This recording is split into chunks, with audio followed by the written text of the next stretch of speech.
Everyone. Welcome to Friendly Differences 2.0. I am the Blue Sister with my co-host,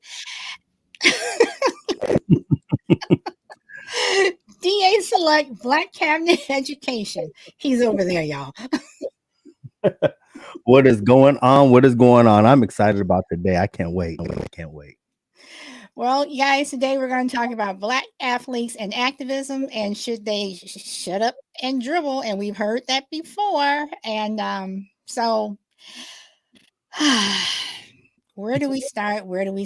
I want to start with Colin Kaepernick, if that's okay with you, DA.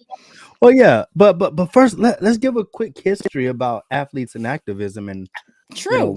why athletes for a long time have used their platform to advance the black race in the United States. Um, as far as what it is to be free, or understanding that they have been given quite a platform in the United States, that their athletic abilities have opened up doors for them that aren't open to everyone else. And even you can segue this into black actors who have been given a platform to speak in front of America to talk about these situations or these subjects. And they're always putting a microphone in front of them uh, to actually counteract what black people are doing. But yet there's some athletes who have taken the stage and actually echoed what the streets are saying. And those athletes, I would like to take my hat off to them, because they did not yield to the social structure who tried to bring them into their governance. And yet they use their voice to either spark revolution, and did not use their voice to condemn revolution. And so my hat's off to those athletes, those actors who use their platform for activists and helped us in the struggle for equality. Okay, so let me ask a question, but first, DA, you're a little bit choppy.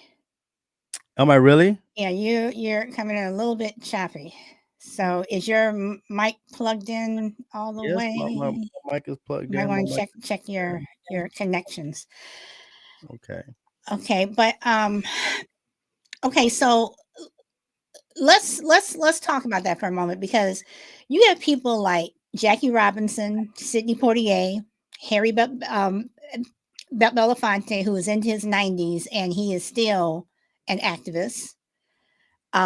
Sidney Poitier was still an activist up and to his death. So why do you think that today's athletes, I hate to say it, but it seems like that they don't appreciate the ancestors or the people who came before? So why do you think that is? Why do you think that you know I mean, put it like this: I can't see Michael Jordan holding hands walking across the Edmund Pettus Bridge. Mm, wow, that's how do I sound? Is it coming in a lot clearer? Yes, better. Well, that's a amazing assumption. I don't see Michael Jordan walking across the Edmund Pettus Bridge. That's one of my also critiques for Michael Jordan. One time he had a statement, a very capitalistic statement, where he literally said that I make I don't just make Jordans for black people, I make Jordans for all people, which is a true statement, but it's an awful daunting statement, as almost as if you're sticking finger out to black people in a way of, you know, I'm not, you just can't claim me as a black man. Let everyone claim me as an athlete. It's almost go back to OJ Simpson and saying, I'm not a black man, I'm OJ. And, let's not forget about the great activism of, he was also a sports player. Most people forget that Paul Robeson Oh was yes. also a sports player, very good at the University of Rivers playing football. He tried on for the team, and he was taken through an initiate process that was very brutal, but yet he stood up to that process and he made the team, and he was a wonderful athlete. And we seen him in theater, and not just in theater, becoming a wonderful activist for the Black community. Mm-hmm. And when you get people like him, you get Wilma Rudolph and Mm-hmm. all these wonderful, great, athletic warriors. Even to this day, people don't see how Osaka, is that her name? The young lady with tennis, right? Mm-hmm. Osaka. She wore Black Lives Matter every single day, going for the cup. She wore some type of mask with Black Lives Matter every single day. And she's using her platform to magnify the voices of those on the streets. And so, yeah, it kind of, it doesn't hurt because never really, I look at athletes for being athletes until they do something in that sector. So when Michael Jordan, and me not seeing Michael Jordan walk over David Pettis Bridge, I'm okay with that because just like I do politicians, I think athletes are athletes and politicians are politicians. You prove me wrong. Well, I mean, but again, it comes back to you have these athletes out here who are endorsing all these white companies that don't do anything for Black people, except they want our money, but yet, you know, will a Black athlete, will they be willingly support a Black owned business or Black led business, which is 51% or more Black, either the Right. people at the top or down the bottom, whatever? Will they willingly support a Black owned business if they don't have, $1 million or $20 million to give them a check right then and there? Will you be willing to wait until, everything builds up? Now, for some cases, I think that they would be willing to wait for a uh, what do I want to say, for a white person to do it, but will they wait for a Black person to do it? Well, that's a good question. If you at Black owned businesses, you have a very high percentage of Black owned businesses that fail. And it's not, and they don't fail because they don't have a good product, nor do they fail because they don't have a really good sales pitch. They fail because Black people fail to put their money behind Black products. And I think that is a part of the whitewashing of our education, is that we think that if it's made by Black people, it's made off the hustle, and made Mm-hmm. off of a way that, basically is like it's still second class or second hand. That if it's a Black owned business, or a Black person is the head of this business or the face of this business, that for some reason it's more inferior to white owned businesses. And so you don't see, or we don't hear about, and when I, because it does happen, I'm not going to say it doesn't happen, but we don't see it in the mainstream, that a Black superstar walks onto the court with the shirt, and someone says, "Hey, we like that shirt. Where'd you get it from?" "Hey, it's this business called such and such." If Black athletes did that, if they just came out and walked on the court or walked into the arena with something that was Black made, Black owned, they don't understand the light that they will put on those businesses and what they would do for them. It's almost like you need a global agenda to represent something Black. Like when Black Lives Matter first took off, Black players, female basketball players, who really get out in front of a lot of our activism. But you will see some Black players get out there with the Black Lives Matter, kneeling during the anthem and things like that. But you don't really see them doing this without the spotlight. And not trying to say it's not going on, but we don't see it enough. It's not illuminated into the Black community, and their light is more shedded on wearing the Adidas, wearing the Under Armour, wearing the Nike and everything else. But I would love, just like there's this Nagos footwear. I own all of Nagos's shoes. They make their shoes on a very good platform. And I would love if an athlete would walk out. They don't have to. I don't think Nagas makes a basketball shoe, but they make a nice walking shoe. And if athletes would wear these shoes and be, very 100% support for the Black community, I think that would even be a really good move and a good step. Yeah, yeah, yeah. And then I guess that now brings me to Colin Kaepernick, because I think that he's 100% real. I think that he has, shown, proven, whatever, that he puts his money where his mouth is. He puts his knee where his, he will get down and he will do this. I mean, he lost a career over, his taking a stand. And uh I'm sorry, but black folks, we did not support him the way we should have at the time, because I remember having lunch with one of my white friends, and I didn't had heard anything that was going on. I didn't even know who he was, and she brought it up and she said, "So what do you think about this Colin Kaepernick?" And I said, "Who?" And then she told me. I had to look it up because I had not heard anything. So I'm reading everything that's going on, and she says, "How dare he kneel? He comes from an affluent family. So what is he missing out on?"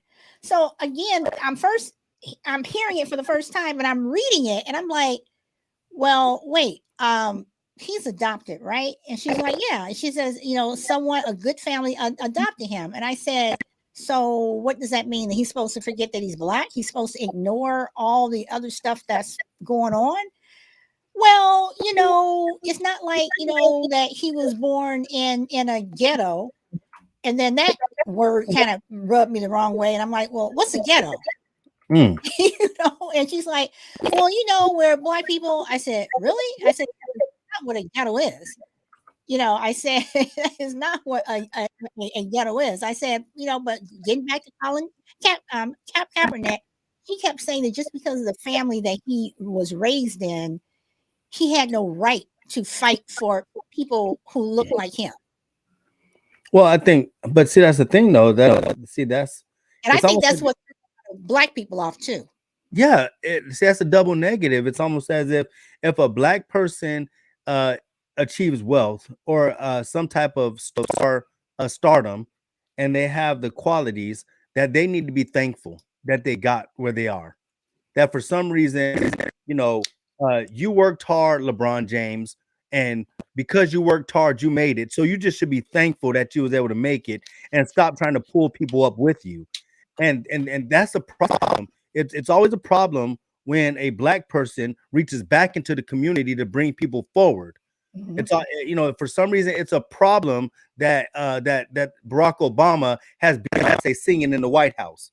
For some reason, it's a problem whenever black people anywhere try to further the black experience, and yet we're always told, be thankful for where you're at.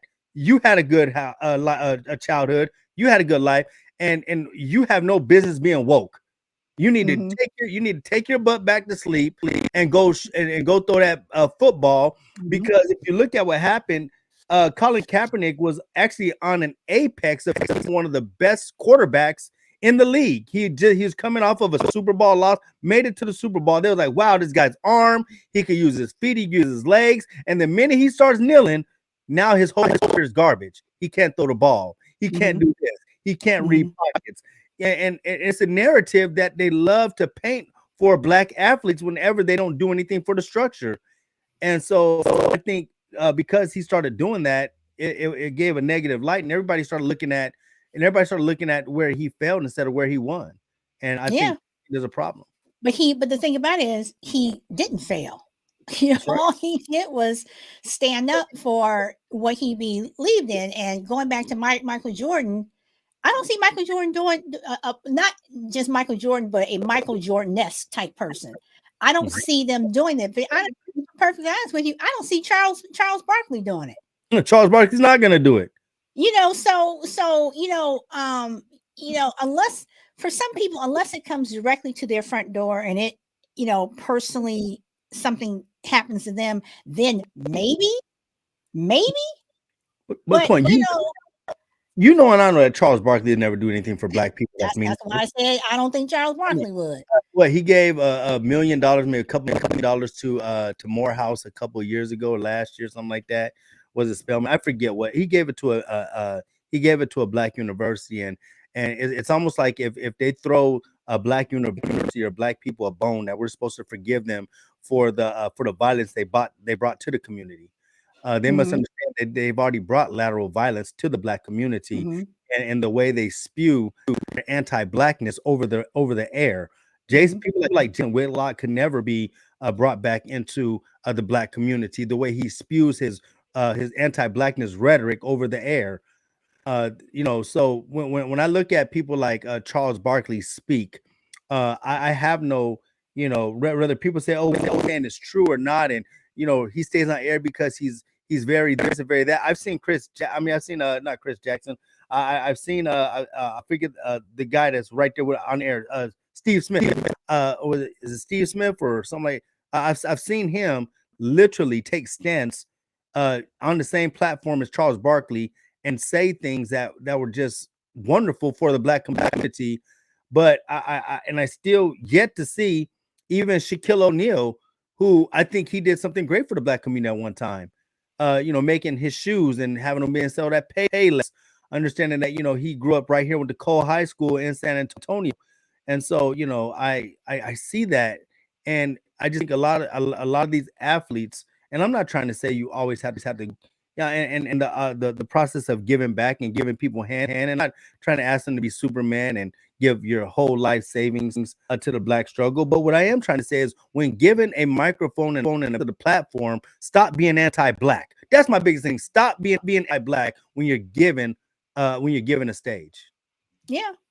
And one of the only people that I know of, in terms of athletes or celebrity, whatever you want to say it, Magic Johnson. Magic Johnson, he put his money where his he put his money where his mouth is, however you want to put it. I mean, he has done a lot for Black people. I mean, the fact that that he created a community where he hired Black people, his Magic Johnson theaters, everything that he did, where he trained people, and I mean, he has done a lot. And again, I go back to the Michael Jordans, who, in terms of wealth, he and Magic Johnson are probably on the same level, in terms of money wise, that Magic Johnson is, giving back. He's giving back, to the community that helped him, because, and then I look at Michael Jordan. A lot of Black people bought his shoes. A lot of Black people. So you're gonna sit up here and tell me? That's why I look at some of these I don't call them movie stars, because I don't think everybody is deserving of that word. But I look at these people who, people who don't want to give an autograph or don't want to do this. It's like, if it weren't for them, you wouldn't have what you have. So I look at the Michael Jordans and the Charles Barkleys and stuff. If it weren't for a lot of us, Charles, would you be sitting there every Sunday doing your whatever? And you just wouldn't. I mean, Michael Jordan has made over $1.3 billion with Nike. Now, Nike has made about 700 billion, whatever, but right. Michael Jordan is, 1.3 billion. The majority of us will never, ever, ever see that in our lifetimes. I mean, so, I guess my question is, what are we asking for them to do? Well, what are we asking for them to put on the line? What are we asking for? Because see, the thing is, they all get caught up, just like and Jay-Z was correct. He said, calling me a capitalist is like calling me a racism. Yes, you're capitalist as behind is helping the capitalist society of America. And he doesn't understand that, because he's been roped into whiteness. And what I mean by roped into whiteness, he centers whiteness around everything he does, because he measures success off of whiteness. He does not measure his success off the Black experience. We understand you went from dealing drugs one day to making a hit record, another backstabbing a couple of your friends because you're a businessman, not a businessman. You know what I'm saying? So we understand, what Jay-Z does. We understand the wealth you bring when you're merged up with Beyonce. A person who from the what was it, the 3rd or 4th ward in Houston, Texas, who yet still represent her Blackness, but for some reason she can't be Black for both of them. And I'm not trying to say Black people are monolith, But what I am trying to say is praying for your own people is not activism in any way. No, Jay-Z it is saying isn't. it's time for Colin Kaepernick to stop kneeling also, trying to make Yeah. a deal with the NFL himself, going behind Kaepernick's back, doing the things he's doing. So yeah, people like them, trust me, the streets see you, Jay-Z. We see you. And no, we don't like you. You know what I'm saying? We don't accept you. Yeah, you did put out a blueprint. No pun intended. You did put out a blueprint for him to make it, but don't nobody want to make it like you, because you are what we don't want in the black community. So, having said that, give everyone a history lesson on Muhammad Ali Ali, man, daunting. and Vietnam. So I think what you mean is the picture of the summit. Things have come out in the last so many years, different managers and different spokespeople about Muhammad Ali, great friends of Muhammad Ali, and uh, Muhammad Ali had become a Muslim. He began to study the Nation of Islam. He was brought in to that way of knowing with the Honorable Elijah Muhammad, and of course El Haj Miguel Shabazz, Malcolm X. They became great friends, and through his conversion from becoming Cassius Clay to the great Muhammad Ali, he also deals with two things. He understands who he is, but he also understands who we are and who he is to us. And the war in Vietnam started coming, and they started drafting. And I love how my mom said they were taking our best. She says that they were taking our best. If and it also brought out the worst, because if you had any type of criminal record or if you could go to jail, a lot of people rather went to jail than go to war and to fight for an establishment that never seen us as equals. And Muhammad Ali once said, "I've never seen a Viet Cong call me an N word, or that they're not the ones who's putting their fire hoses at me. They're not the ones who's blowing up our homes and our buildings. They're not the ones putting drugs into our neighborhoods." And he said, "So why should I go fight for the ones who are doing that to us against a person that doesn't even know us?" And so he stands up against the war in Vietnam. And it was Lou Alcindor. Who else? It was a great. I'm gonna try to put this picture up. Oh yes, the summit. So let's see if I can put this picture up without bumping us off, y'all. So let me see if I can do this. Think you could, yeah, just you could put it on. Hold on. Here we go. Okay, y'all. I'm gonna try it. All right, go for it. There There we we go. go. There we go. All Yes, right. the great picture. The great picture. Yes, you got Hall. I mean, let me see if I can read some of the names here. In this picture, of course, you have Jim Brown. You have Muhammad Ali. You have Lou Alcindor, also known as Kareem Abdul-Jabbar. You have the great Bill Russell. You have Lou Archibald. You have Carl Stokes, Walter Beach. Uh, yeah, Bobby Michelle, Sid Williams, Curtis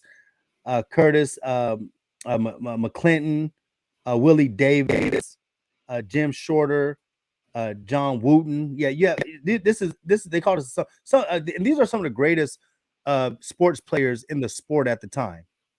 And they take this photo, but around this photo, it was Ali was protesting being drafted. I mean, how be it, out of all the millions of people, he gets a draft number. And what they want him to do, they say, they want him to go and not really fight. They want him to basically just, do some, MWR. MWR meaning morale, W welfare, and morale, welfare, and health visits. Basically, try to bring up the morale of the soldiers. Maybe do some exhibition boxing matches so they could, cheer and be happy. As they're coming in from different missions or taking a little break from being on the front line. And so they want him to do that, but he's convicted of his belief of nonviolence, and he doesn't believe that he should go and do this. And at this time, he's actually, he's being threatened to be stripped of his heavyweight title. And so all these different players, the way they frame this picture is that they come to, stand in solidarity with him, right? But it was behind closed doors where they were literally saying, hey man, it might not be so bad to just go over there and do this. And they were really trying to ask him, tell us why we should stand with you. Instead of we're gonna stand with you, is explain to us why us as black men should stand with you. And I have a problem that these wonderful and these are all great, intelligent black men who end up standing beside him in this. Bill Russell, love what he did for the game. Kareem Abdul-Jabbar, love what he's done, Hollywood and everywhere else. And Jim Brown, I'm not going to say the same because he's staunchly American. That's what he tells us. He's not African American. But anyways, he that's the hill he's willing to die on. But in that picture, the background is they did not really come to there. You want to put up Ray Lewis and him and his tap dance. Yep, tap dance. I purposely did that because I knew you were gonna say something about Ray Lewis. And I was a big time Ray Lewis fan until all the stuff started going on, and really all of their anti-blackness started showing. They don't understand how colonized they are in their mind. But back to this, back to the picture. Thing is, Ali had to convince all them to stand with him, and that is a crying shame that Ali literally had to talk them into standing with him. And if you look at even that picture right there, and I'm sorry, Kareem, but you look like you're still a little lost. You know what I'm saying? You still look like you, Bill Russell. You got your head down right there, man. Seems like you ain't. See, y'all should be standing with him, talking about we ain't doing this. See, the thing is, the power comes in. Everyone in their sport should have been like, you know what? We're not doing this until this happens. Black people, basketball players, everyone should have said, I agree with Colin Kaepernick, but nobody wants to put that NBA contract on the line anymore. And I think it's a crying shame because, we drown out of the names I'm going to bring up after you speak. So I just wanted to pull up a thing. So hold on, let me take it down. Okay. So so again, why does it always have to be one person or two people having to convince the rest of us? But when you look back at history, these people who are doing the convincing are right. They're the ones saying, "Look, they've been shitting on us for how long, and you still getting shit on." Even with the contracts that we get, we're still not making the same amount of money as Jim Brady or Tom Brady, and all these other people. So it's like, seriously? It's funny. We've always been the scapegoat for other people's failures. We have.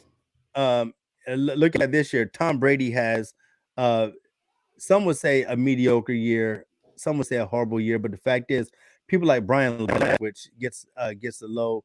The play caller. Last year, Brian Leftwich could have picked almost any job he wanted to, but he stayed with Tom Brady, and because of Tom Brady's inability or the team's inability to bring back some of the linemen and bring back some players, because of their inability, basically, Leftwich ended up getting cut now and is out looking for work. And so, yeah, we've always taken the bulk blame for failure in America. Whenever if there's a white person or a black person, the failure is on the black person, not the white person's fault.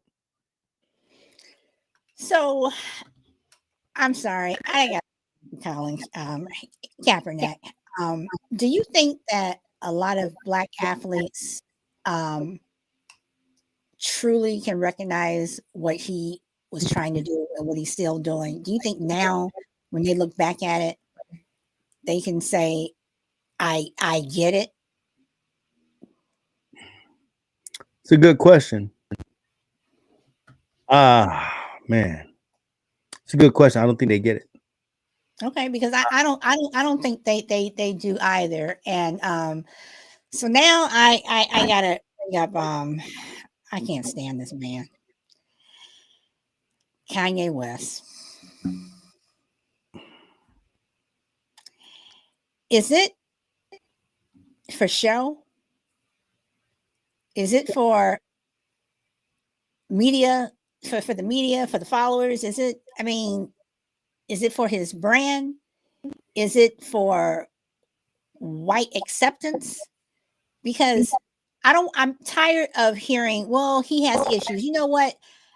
A lot of people in this world who have a lot less money than him have issues, have some serious issues, and don't have access to being able to go and see a doctor or whatever for those issues. What is his problem? I mean, do you think that Kanye has, he's so, I mean, I just look at him and I'm sorry, just like Obama said, Kanye is an ass. So I mean, just what you know, what is his problem? Oh man,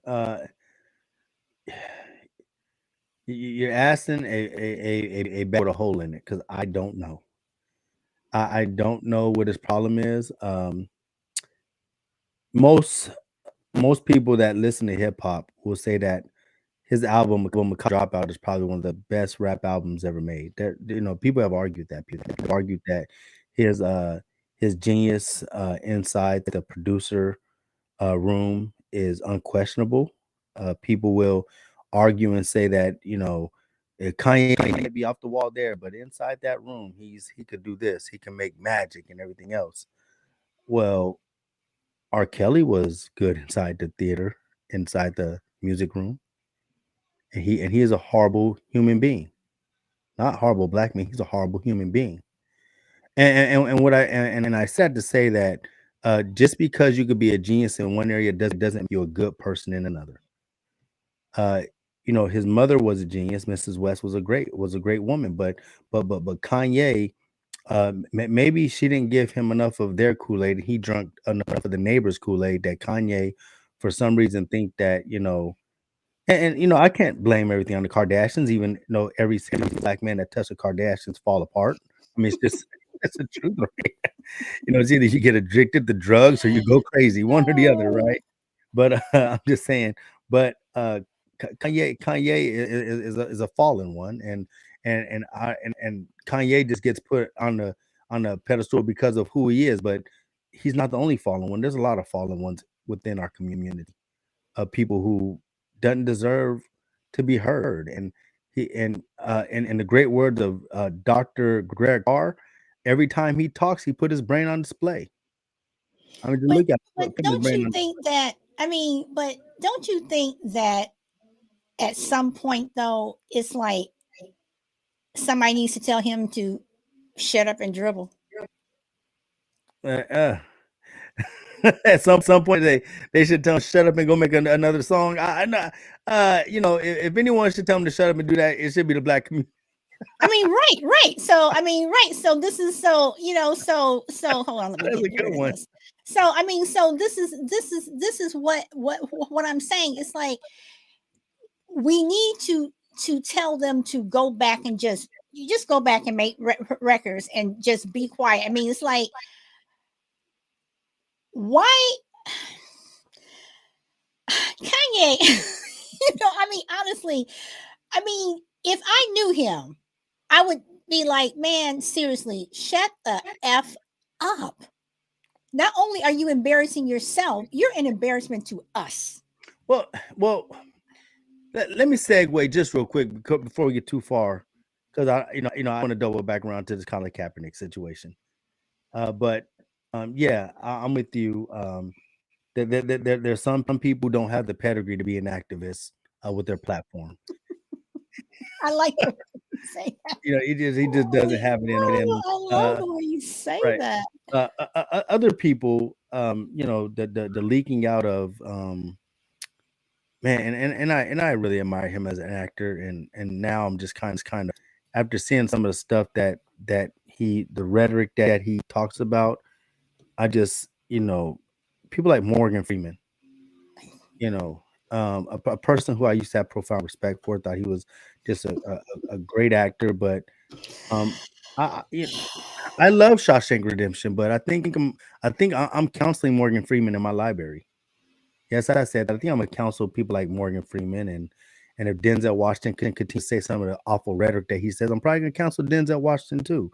Just to me, But they, are they saying that because of the status that they have, or do you think they really truly believe the Denzels and the Morgan Freemans? Do you believe that they really believe what they're saying? see, but the thing is, here's the thing though.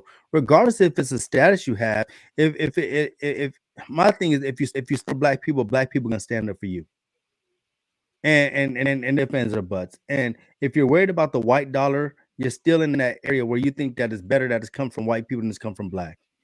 And the thing is, you could sell out local shows. You could take the money you have and go home. You have a nice home. You do this. You can do local shows in black places and still make a good living. We're gonna take care of you, but your ability to not take care of us, and you're thinking about longevity to be take. I just can't get with them anymore. I can't get with anyone that shows a small percent of anti-blackness. I just can't rock with you no more. I just can't. Colin Kaepernick was not the very first athlete that people didn't stand with Mm-hmm.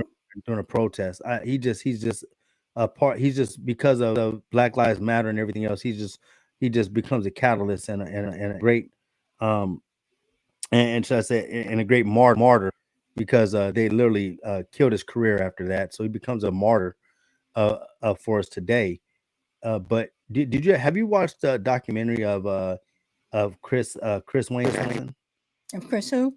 Chris Jackson, also known as Mahmoud Abdul Rauf. No. You used to be a Denver Nuggets basketball player. In fact, people like Steph Curry talk about him and say that I wouldn't have been as great as a shooter. Everybody talks about my dad, but there's another shooter who this was Steph Curry before Steph Curry was Steph Curry. And this dude was a wonder. He was amazing. You could type in Chris Jackson, Denver Nuggets highlight reel, and they have this one highlight reel where everyone that made the All-Star team, he made look dumb that whole year. From John Stockton to every point guard, they couldn't hold him. He was that good. Well, Chris Jackson was also a devout Muslim, and before the national anthem, he didn't take a knee. He prayed. There you go. Okay. He would put his hands here. He would pray, and because he prayed during the national anthem, you see, whiteness tries to define what you're supposed to be doing. Whiteness tells you that you're supposed to take your hat off and put it over your heart. Whiteness tells us when the Star Spangled Banner is going on that you're supposed to dictate yourself in the way white people want you to dictate yourself, and put your head down and do all this stuff and basically pledge allegiance to a settler colonial project that's falling apart. Mm-hmm. And so when he prays toward and he prays toward the flag, he prays, and all he's doing is saying, "This is my belief, and I'm going to pray." And yet, this wonderful player is now put on a shelf, and and players did not come to his defense. No players. Some players did come to Colin Kaepernick's defense, but then later on was like, "Man, my money is running low," and they ran back. But but my thing is, Yes. no one came to his defense, and even today, he struggles to make ends meet, and it's just very sad at what actually happened to him. Very sad, because he was a great player. Again, we have so much work to do. We have so much work to do outside of blackness, and a lot more inside of blackness. But I want to ask you about this, and then I'm gonna come back to Colin Kaepernick. Hold on for a second. Let me. Now that I'm doing this, y'all. Now I can't stop. Now that I'm doing this. This is not scripted, y'all. This is not scripted. She's putting me on the spot without thoughts or anything. I am. Okay, so let me go back and. Okay, did Morgan Freeman say Black History Month is ridiculous? I don't want a Black History Month. Black history is American history. I want to go down to his comments with let me see, with Mike Wallace. And okay, so Wallace says, I'm starting at the top, guys. What Wallace says, Black History Month, you fine. Freeman says, ridiculous. Wallace says, why? You're going to relegate my history to a month? Wallace says, come on. Well, see, Freeman, just real quick, right there, right there, he's literally showing that he doesn't know the history of Black History Month. So, well, you're talking about Wallace, or you're talking about Morgan Freeman? Morgan Freeman. He doesn't know. When he says, why are you going to relegate my history to a month? That right there shows me that he knows nothing about Dr. Carter G. Woodson. He knows nothing about Negro History Week, and he knows nothing about the expansion of Black History Month. But I'm sorry. Go ahead. No, okay, all right. And Freeman says, what you do with yours, which month is White History Month? Come on, tell me. Wallace says, I'm Jewish. Okay, which month is Jewish month? There isn't one. Why not? Do you want one? No, I don't either. I don't want a Black History Month. Black history is American history. Wallace says, how are we going to get rid of racism until?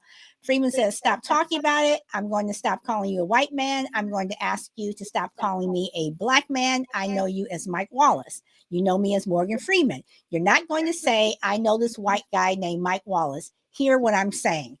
Is Morgan Freeman making a point? No, he's not making a point. I'm not a black man. I'm OJ. Come on, man. Come on. Okay. And then he says, I don't either. I don't want Black History Month, Black History, American history. Tell me, Morgan Freeman, if Black history is American history, then where is the Black history in the history books? Okay, so playing both sides here, then like Mike Wallace says, then how come there's not a Jewish history month or an Italian history month or Mike Wallace never asked that. Morgan Freeman pushed that upon Mike Wallace. Okay. Mike Wallace never said I don't. He just said, hey, I don't have one. But Mike Wallace is not. See, the thing is, Jewish history is part of the American history curriculum. There is a certain time when everyone stops. They watch the Diary of Anne Frank, and I'm not being anti-Semitic. I watched the Anne Frank. I think it's a one of my favorite. I loved watching Schindler's List. I love watching, especially the end of it. You know what I'm saying? And it always brings shivers over my body when I see them visiting the site of all the of Schindler and all the Jews that all the Jewish people that he saved. And so when I said it, we stopped, we paused, we had time for the Diary of Anne Frank. I remember watching. We had to write small papers about how we felt if we were to have to live like they did in the attic or things like that. You know what I mean? We had to write those things, and so we learned that history. We learned the atrocities of the Holocaust. We've learned it, but the atrocities of slavery is brought back. It's just, you were once enslaved. And they did some horrible things to Black people. They don't talk about the Congo Holocaust. They don't talk about the Holocaust. They might talk about now the Trail of Tears, but they talk about what happened in the Trail of Tears. They don't talk about the pillaging and rape of Black women and indigenous women. They don't talk about that. They don't talk about what happened down there in Brazil. They don't talk about what happened in Venezuela and all these different Spaniards that came to conquer over there. All we talk about. So when he says, "Hey, we don't have vision," I'm Jewish, because a Jewish community have preserved their history within their community, so they don't need a month, because they have a staunch belief that I'm Jewish, and they have a remembrance within their community. So give them a month or not, they are very proud of their heritage. We, on another hand, we can't be proud of something that has been told that was so wrong for so long. And now that we are proud of it, now that we want to study it, we have the white structure to tell us that we got to ban it. So should athletes and people like Morgan Freeman, should they be required, or, and I'm not going to say required, should they be expected to step up? Yes. Meaning would CRT be such an issue? Well, if you had these athletes who say, you know what, you want to do this, we're not going to play on this team, or we're not going to do this, whatever. Would that make a difference? Should they be required? Well. This is what I'm saying. This is no shot to any actor, or actors, or even black people, and this goes for all people. Most people cannot. Most people, and I say most people, cannot even comprehend CRT. Just saying, there's people that can't comprehend CRT, so that's why I'm not going to say CRT, but I do think that they owe it to themselves to understand our history. They owe it to themselves to at least have a reason of why we have Black History Month. All black people should at least understand what Negro History Week is. I think that and because he has a platform, and like I said, remember, I don't put anything on people that they're not supposed to have. And because of that, I think that we got to stop sticking microphones in front of their face and have them put their brain on display. That's what it is. See, so we stick I think it was Malcolm X had said it one time. He said we are the only people who we expect movie stars and athletes to be our leaders. You know what I'm saying? Movie stars and actors aren't leaders in the white community. Movie stars and actors aren't leaders in the Asian community. Movie stars and actors are not leaders in any other community but ours. So we need to stop saying that because they made it with money that there are leaders. And see, our leaders were surveillance by the FBI and CIA. Our leaders were killed by the FBI, CIA, and the police officers, like people like Fred Hampton, people like Walter Rodney. You know, we have people, you know, Patrice Lumumba. We have people who took the ultimate sacrifice by being a leader in the black community. I have not seen, you know, other than Che Guevara and others, I have not seen anyone in any other community in America that had to stand up and actually take the ultimate L for liberation for their community. You make very, very, very good points. So, I mean, so what should we do? I mean, how do we reach out to these athletes and what have you? Because I will say, not trying to promote my business or anything, but I have a successful skincare business. And I reached out to well-known, someone that I had respect for, don't have respect for him anymore because of what they said to me. Right. And I sent them some samples. They loved them. They wanted to be an investor. But then they started asking me, well, what is your recipe? What is it made from? What is this? What is this? What is this? What is this? What is this? And I'm like, well, I'm actually asking you if you would help me with some endorsements, whatever. And then they came out and said, well, you're going to have to pay me this. You're going to have to pay me that, whatever. So I said, no, that's okay. Never mind. But yet, I have some white companies that are, one in particular that's almost begging me to either have them invest, or they want to buy it outright, which I refuse to do because I'm not going to do that. But again, number one, are you trying to undercut me and say, okay, what's my recipe so you can steal it? But then again, at the same time, it's like, but then when I say, well, no, I'm looking for an endorsement, all of a sudden, you know, you're asking me for this, this, and this, and this, but would you ask that white company the same? So again, I come back to black athletes, and like you said, they put their logo, you know, all these people who were able to go out and get their cooking shows and their reality shows and stuff. They do it because they had the opportunity to have the money in order to do it. Us regular folk, we don't have that option. So how do we get them to support us? And there are a lot of good black products out there, lot of them. Well, I mean, maybe it's maybe your deal with the black with the black superstar can actually still go through with a little bit of negotiation and understanding. It's you know, when they're saying how much are you gonna pay me, they understand that you're just getting off the ground, and with time you would love to, you know, because you know you want to pour back in, and maybe there needs to be a percent based payment. Hey, you I know, understand that. right, you know, and things like that. So maybe you could renegotiate with that, because you know what he's trying to say is, if my brand is going to bring you up, what's my cut? Everybody wants to have a bottom line, you know.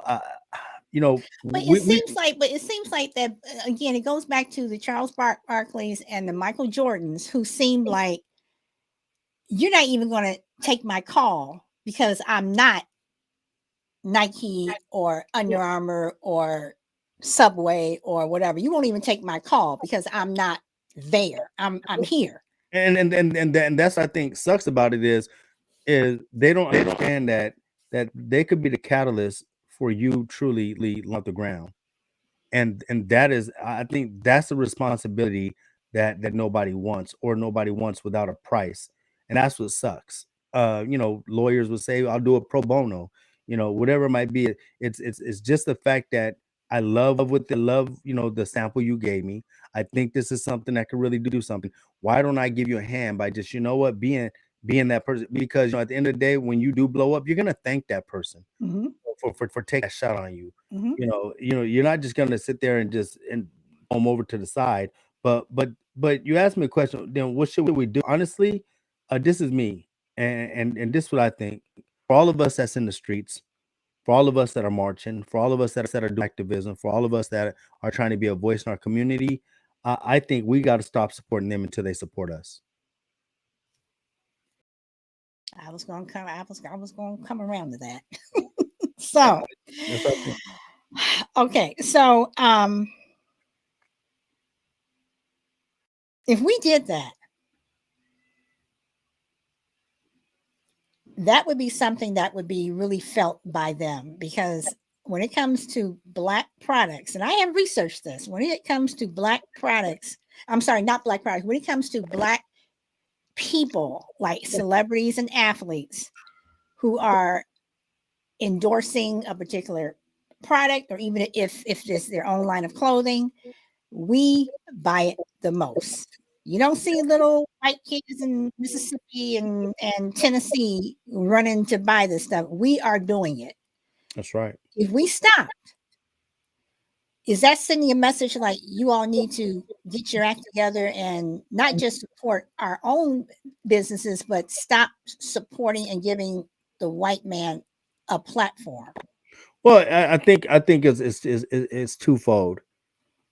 We often boycott white owned industries, and in no way I'm saying we need to start, but we need to bring our own back into the fold. And the only way we can bring them back into the fold is we got to show them where their power base comes from. And if you're not going to speak out for Black issues and for Black people, then maybe we need to boycott you. And whether you're a Black person, oh man, I can't believe you're talking about doing this to a Black person. No, the Black person did it to themselves when they showed their separate from Black people. All we said is, you know what? Then you go out there and do your own. We need to, honestly, we need to stop buying their products, and we need to show them that that we supported them from these communities. And I mean, but most people think that they gave a couple of $100,000 to a community that they did something because they showed up to a march, or they showed up to an event, or they showed up to this, and they're doing more than other people. But I just think that when they're given that platform and that stage, that's when they're really supposed to make things happen. Okay, so why do you think that you look at somebody like Magic Johnson, like I said, who has done some wonderful, wonderful things in the last 20, 25 years? Why do you think other Black athletes, celebrities have not looked at his blueprint, which actually has been successful? Not only has it been successful for the neighborhood, but also for Magic Johnson, where it's made him money. Why do you think that other people like your Steph Currys, your Jordans, your Barkleys, whomever, they don't look at what Magic Johnson has done and said, hey, you know what? That's pretty cool. I need to do that. I mean, because even Kobe was too. He was starting to, up until he passed away. He was starting to get into and do things, for Black people and giving back and stuff like that. But why do you think that? I mean, with Michael Jordan, I think it's strictly ego. What is mine, and I'm going to keep mine. That's how I see him. which I think is sad. But what about everybody else? Man, that's a really hard question to answer because I don't sit where they sit. And I think a lot of the answers change as you move up this social construct of what we call capitalism, right? Mm-hmm. Um, I sit here as an individual who's worked his whole life, done what he's had to do, joined the United States Army, did my time in the Army, living in this society, and understands the struggle of people. And so from my eyes, I see things in a different way. The education that I've received throughout the years have me see things from a different way.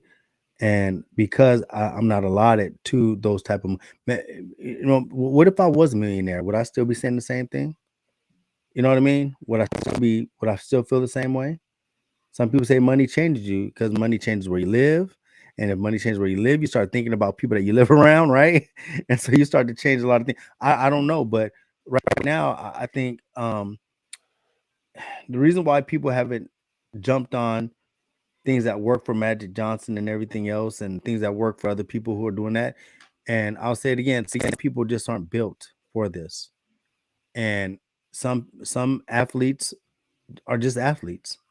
And I don't want to put anything on an athlete that they're not. I don't want to tell them to be an activist when they're truly not an activist. But like I told you earlier, I just want them to stop being anti-black when the camera comes in front of them. Well, I mean, right, and I'm not saying that you have to be an activist, that you got to go grab your sign and and start marching or anything. But like you said, you don't have to be anti-black.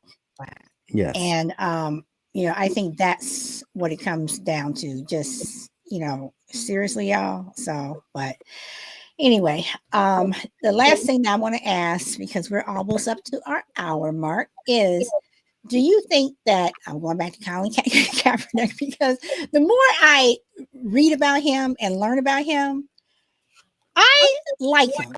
And he seems like somebody that I would like to sit down over, glass of wine, beer, whatever you want to call it, and just sit and just talk. And, you can, after the conversation, you're like, well, damn, I'm not trying to put anything on Colin Kaepernick, but and I hate to say, go ahead. it's gonna cost you some money to talk to him. I said if. I know. I'm I saying, said if. See now. I'm saying the sad thing is, let me put up my photo. I put up Morgan, so let me get my photo up here of Colin. But but I'm just saying that he just, again, he did what he followed his he did what he felt was right, and he lost out. He lost out on a lot of things because he chose to go down this path where he was, even though he was raised by white parents, he was still going to, I am still black. Yes. I think what Colin Kaepernick is doing is amazing. That let me say that first. I think what Colin the Colin Kaepernick experience and the fighting back and activism that he's doing is amazing. I will tell you this. I don't know how his football career trajectory would have been. I don't know, and we'll never know how that would have turned out. But I will tell you this: 20, 30, 40, 50, 60, 70 years from now, we'll be talking about Colin Kaepernick. 100 years from now, they're going to be talking about him taking a knee. Colin Kaepernick is a staple in the black community. His stance and giving up his livelihood for the black community will always be etched in the Black Lives Matter movement. If Colin Kaepernick stayed throwing a football, you don't know, in a couple years, he'd probably be a quarterback. Yeah, do you remember the guy Colin Kaepernick? Yeah, he came and did this. But the path that the ancestors have put him on is a path where he one day when he takes his final breath and he takes a rest, that he's going to be escorted into ancestryhood with the other ancestors because of what he did. Do you think people are going to be 100 years from now? People are going to be talking about Kanye West? or is it going to be a Kanye who? Because I think it's going to be Kanye who. I think in another 10 years it'll be Kanye who. I just got one question for you. Who's Kanye? All right. And I'm sure you say, "Who the hell are you?" Yeah, I'm just saying. So okay. So y'all, I don't have any more. DA, you have any more? I think we. Well, I tell you, thank you so much. This was a very refreshing conversation. It's always great to be here with you. One thing I do want to talk about is happy birthday to the Queen Aretha Franklin, 1942. Aretha Okay. Franklin was born on this day, March 25th. Happy birthday, Happy Aretha. birthday to the great Aretha Franklin. And we're talking about activism. Yes, Aretha Franklin was the one who sent the funds to bail Angela Davis out of jail. All right. It was Aretha Yes, Franklin she did. Yes, she did. Aretha Franklin, her dad, a preacher who was actually staunchly into the movement of liberating Black people, and so she literally used her platform to do things in activism. And so, once again, happy birthday to the late great Aretha Franklin. Thank you so much for what you've done for us, and because of that, you are an ancestor, and you are not just the queen of soul; you are the queen mother of soul. Very well said. Well said. So y'all, on that note, we will be back when? When are we going to be back? We're going to be back on April. Hold on, y'all. I got to get out the calendar. April 8th. April 8th. April 8th. So not sure of the topic yet, y'all, but we're going to have another one. So yes, we will. We will. All right, everyone. So until next time, I'm Solid Blue Sister and he ain't select. Everyone, peace. That's right. LaBassett. Angela, exactly. That's our salute. All right. Thank you. Take care.